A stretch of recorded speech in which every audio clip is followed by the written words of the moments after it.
শোল গজাল মাছ ভুনার সহজ রেসিপি বানিয়ে নেব ঝটপট।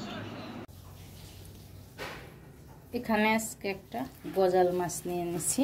মাছটা অনেক বড়, তাই মাছটাকে কেটে ধুয়ে ভালো করে পরিষ্কার করে নেব। এই গজাল মাছটা,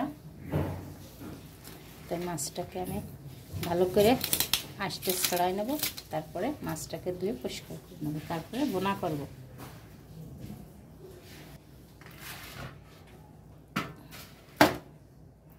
গজাল টাকি মাছটা অনেক বড়, এটা 3 কেজি পরিমাণে মাছটা।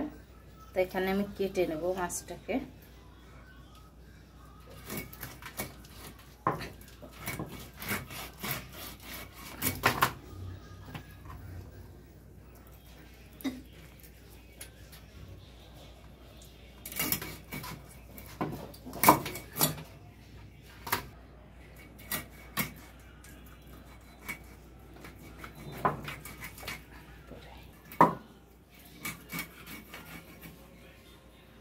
মাছটাকে বড় বড় করে পিস করে নিলাম। বাকি মাছটা এভাবে কেটে নেব। মাছগুলো কেটে দিয়ে পরিষ্কার করে নিলাম। 5 পিস মাছ নিয়ে নিয়েছি। চোপড়ার মাথাটা নিয়ে নিয়েছি। 1 চামচ লবণ দিয়ে দিলাম, 1 চামচ হলুদ দিয়ে দিলাম। দিয়ে এবার মাছটাকে ভালো করে মাখাই নেব। গজাল মাছটা এখানে এক পাশে ভালো করে একটু ভেজে নিচ্ছি। উল্টিয়ে পাল্টিয়ে ভালো করে ভেজে নেব লাল করে। এক পাশে 250 গ্রাম পেঁয়াজ কাঁচামরিচ দিয়ে একটু ভেজে নিচ্ছি। এই পাশে মশলাটাকে কষিয়ে নেব। দারচিনি, এলাচ, তেজপাতা দুটা দিয়ে দিলাম, এর সাথে একটু ভেজে নেব। এটা দারচিনি, রসুন, জিরে, শুকনো মরিচ দিয়ে একটু বেটে নিচ্ছি, এটা দিয়ে দিলাম। দিয়ে একটু কষিয়ে নেব। 1/2 চামচ লবণ দিয়ে দিলাম, 1/2 চামচ হলুদ দিয়ে দিলাম। হালকা একটু পানি দিয়ে মশলাটাকে কষিয়ে নেব।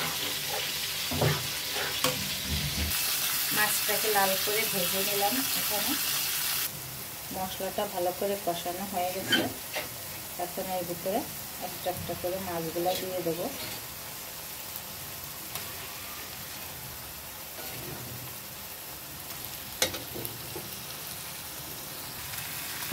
মাছগুলো অনেক বড় সাইজের, প্রায় এখানে ধরতেছে না।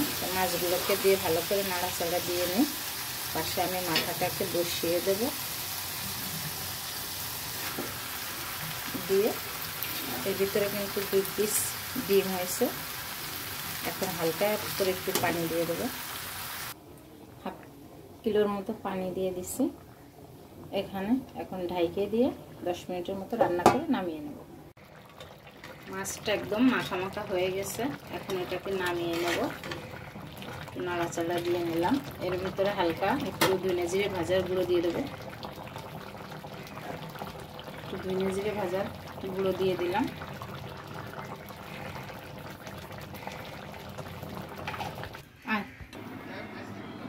দিয়ে দিলাম দেশি কয়েকটা কাঁচামরিচ,